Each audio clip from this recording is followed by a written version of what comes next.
Hello, everyone. Today we'll be talking about will, mind, and soul in late antiquity. So let us begin. So Anthony Kenny discusses multiple different thinkers and the development of some of the crucial ideas. He does it very succinctly. He goes very quickly. I'm just going to jump onto the last figure, which is Augustine. In Augustine's discussion on freedom, and a crucial kind of our way of articulating what we now regard to as the problem of the compatibility between freedom of the will and divine foreknowledge. Aquinas presents this very cool argument, and it has become traditional ever since. So first, a little bit more about Aquinas' notion of freedom. Part of the context is a theological context, and the main questions driving Augustine are theological. They're about God and God's way of relating to the world. In early Augustine, he defends human freedom. And the primary kind of motivation, theological motivation for his defense of the legitimacy of human freedom is precisely because he's embedded in this Christian story of people that do, sinful actions or good actions. And those that do good actions have faith, have good works, they go to heaven. And those that do sinful actions, they do not have faith, they do not do good works, they go to hell. They're blamed and punished. And Augustine wants to make sense of that story, wants to use reason to make that story credible. So a major motivation for Augustine is for defending freedom is to make God's ways intelligible and justifiable. God is justified in blaming and even punishment, in fact, even eternal punishment for human sinful behavior. That's a main motivation. With that motivation in mind, Augustine asked the following question: whether the soul sins out of necessity or of necessity. He points out that there are three different ways of taking the word necessity that are relevant for assessing the voluntary or free status of an action. One is by nature. You can act by nature, just naturally. We would say nowadays instinctively. Or compulsory, or that is coercion. Some external force makes you do it. And then there's thirdly, one can act out of necessity in the sense of with certainty. It is known by someone, God, for example, that you will do what you will do. So there's this kind of a necessity that we can call certainty. God knows, and He's not mistaken. He's infallible. He infallibly knows what He will do. And Augustine is going to argue that necessity in the sense of nature and compulsion are both contrary to freedom or contrary to voluntariness, and therefore they undermine one human's responsibility, and humans cannot be held responsible, cannot be blamed or punished for behavior that is sinful, but is the result of natural necessity or compulsory necessity, that is some external force making you do it. However, uh, humans are responsible for their actions, their sins, when those sins are necessary in the certainty sense. When that is certain, that is infallibly certain, it will be the case, and there's no mistake about it, that the sin will come about. In those cases, Augustine argues freedom is not diminished, voluntariness is not diminished, and therefore our accountability or moral responsibility is not diminished. God can justifiably blame and punish us for simple behavior, even if that behavior is necessary in the certain sense. It is certain that we will do something. Aristotle brings this crucial distinction that is going to play a role in subsequent discussions about freedom between liberty of indifference or liberty of spontaneity. In liberty of indifference is having the power or ability to do otherwise than one does. I freely walk to the library after class only if I have the power to do something else. I have the power to go to my office, I have the power to go to my car, to go to the gym, to do something else. To have the liberty of indifference is to have this kind of indifference with regards to a multiplicity of options. I have the power to choose one amongst multiple alternatives. That is liberty of indifference. The liberty of spontaneity is the freedom of being the source of your actions, doing in accordance and as you see fit, or as Kenny puts it, doing what you want to do. And the main point is the Aristotelian point of being the source of the action. It is you who's driving. So spontaneity is you, the source of your action. You're doing as you see fit. And Augustine combines both of these ideas of freedom into his account. Here's the heart of it. The soul's motions or actions are voluntary, therefore free, therefore responsible. because the soul is doing what it wills. It is the will that is driving the soul actions, at least when things are voluntary, when things are free, and thereby we're responsible.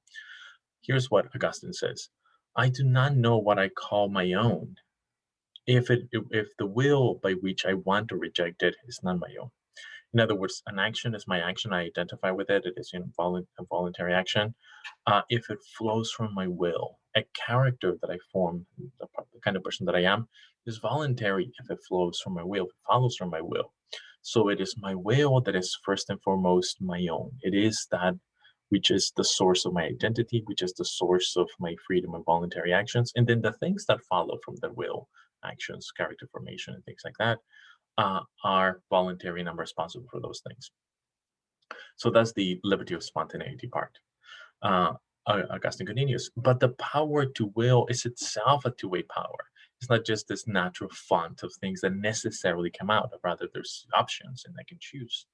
Augustine writes, the motion by which the will turns in this or that, one of the multiple alternatives, direction would not be praiseworthy, would that be subject to praise, blame, would not be responsible, unless it was voluntarily in place within our power. In other words, my walk into the library wouldn't be the kind of action for which I can be held responsible if it wasn't within my power to do this or that. That is to go to the library, or to go to my car, to go to the gym, to go someplace else.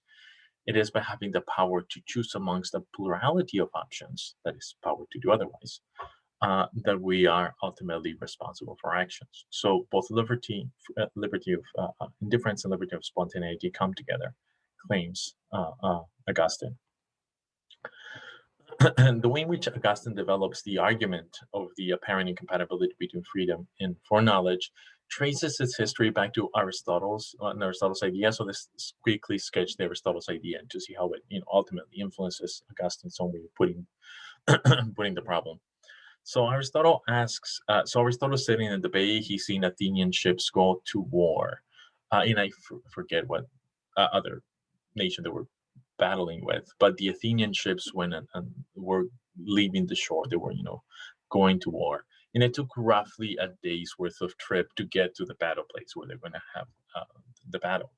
And then, as Aristotle was seeing the ships going, the men were there, they were committed, and there was this war going on. They were going to go to war, right? Everything was determined, everything was decided by everyone. And in that context, Aristotle asked the question: is it true now that there will be a sea battle tomorrow? So Aristotle knew that if things continued the way in which they were going, that was going to be the result. There will be a sea battle tomorrow. But he asked the other question: is reality such that it is true now, when the day before the battle, that there will be a battle tomorrow? In other words, he's asking about the status of the future. Is the future, are there truths about the future, or are there no truths about the future? And here's the worry: if it is true today that there will be a sea battle tomorrow, then by today things already seem a little kind of fixed or settled or necessary for tomorrow. If it is true today that there will be a sea battle tomorrow, it seems that by tomorrow when things come, it's already too late for like changing your mind, because it was already true the day before that there will be a sea battle tomorrow, right? It seems to like settle the future in a way that makes it stay parallel to the past. What happened in the past is a fixed, it's unchanged, and must be. And the worry here is that perhaps the future is similar if there are truths about it. And more generally, it seems that future truths, that is, truths about the way the world, the future is, entail that the future must be that way. Otherwise, it wouldn't be true. For it to be true, seems to entail that there's a fact there that is kind of fixed, and therefore that it can't change. And if it can't change, it's necessary. Aristotle felt a worry that this was a real worry. And in fact, his response to this worry was to deny that there are any truths about the future. It is not true today that there will be a sea battle tomorrow. When tomorrow comes and they start fighting, then it will be true that there's a sea battle, but that's not going to be true until tomorrow when it happens. Before it happens, there are no truths of the matter. The future is open. There are no truths or determinate facts about the future, claims Aristotle. So this observation of a sea battle and Aristotle's response creates this kind of parallel structure that between the argument from just future truth to necessity, but in the argument from God's foreknowledge and a lack of freedom of the will, precisely because the future is necessary, human actions are necessary.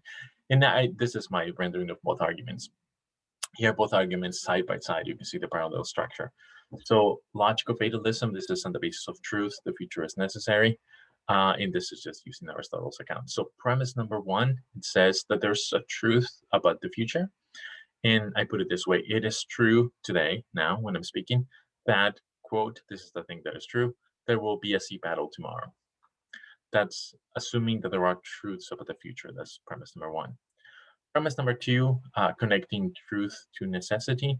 If it is true that, quote, there will be a sea battle tomorrow, that's the truth in the future, then it is necessary that there will be a sea battle tomorrow. Why? Because it's true, it's kind of fixed, it cannot be changed. If it cannot be changed, it's necessary. So if it's true that there will be a sea battle tomorrow, then it is necessary that there will be a sea battle tomorrow.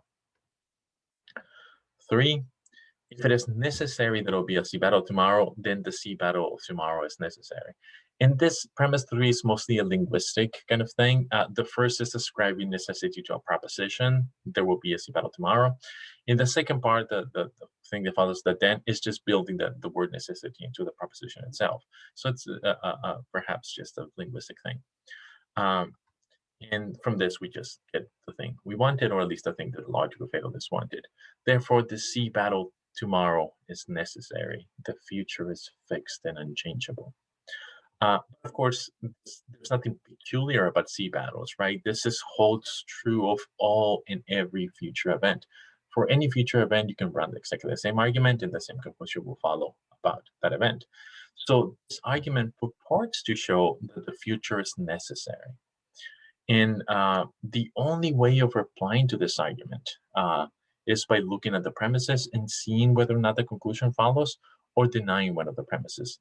The conclusion does follow this logically valid argument. The only reasonable response to this argument is to look at one of the premises and think that it is false, and then provide reasons why it is false. And as we saw, Aristotle's response is to look at premise one and to say that premise one is false. It is false that premise one is true, namely that it is true that there will be a sea battle tomorrow. Not because it is true that there will not be a sea battle tomorrow, but rather because there are no facts and therefore no truths about the future. The future is open, it's undetermined, there are no facts. But when the present gets there, there will be a fact, depending on what people do. But for now, there are no truths. That's Aristotle's way. And by denying premise one, the argument does not go through because one of the premises is false. So it's not a sound argument. So now we can have the theological fatalism argument, the argument that God's foreknowledge makes everything necessary, and therefore no freedom, and therefore no moral responsibility. And it's pretty parallel. So premise number one is the theistic claim that God knows what will happen before it happens. God foreknows that Adam will sin. This is just one example of sin. And you see how one in both arguments are pretty similar. One is appealing to truth, and the other one is appealing to foreknowledge. Premise number two, if God foreknows that Adam will sin, then it is necessary that Adam will sin. Premise number two in the logical fatalism had to do with the nature of truth, the logic of truth, and the way in which truth connects to necessity. Premise number two does not appeal to that at all. It appeals to God and facts about God. So premise number two presupposes divine infallibility, the fact that God cannot be mistaken. So if God foreknows something and God is infallible, then that something must be. Why? Because God cannot be mistaken. So if God foreknows that Adam will sin, then it is necessary that Adam will sin before he sins. Three looks like three in the other argument as well. If it is necessary that Adam will sin, then Adam sins is necessary. Four, this is a new premise because we're talking about freedom. So if Adam's sin is necessary, then Adam does not sin out of his own free will. Why? Because free will presupposes lack of necessity, presupposes freedom of indifference. Therefore, Adam does not sin out of free will, and thus is not responsible for his sin. It is unjustifiable for God to blame and punish Adam for his sin. Why? Because Adam's sin is necessary purely on the basis of God's foreknowledge, right? God's foreknowledge renders Adam's sin necessary, and therefore not free, and therefore not responsible. But again, this is not a peculiar fact about Adam. It's not a peculiar fact about sin. Is sinning. This holds true of every and all future actions. So it generalizes. No future action is free, and no human aid is responsible for their sins, if this argument holds through. It is crucial to point out that merely saying, no, I don't think God's foreknowledge undermines human freedom is not enough to oppose this argument. One must point to a premise and say why that premise is false in a reasonable way. Otherwise, the argument goes through, even if you don't like the conclusion. That's just the nature of reason. In Augustine's distinction between three different senses of necessity, natural, compulsory, and certainty, are going to be the tools that he's going to use to reply to this argument.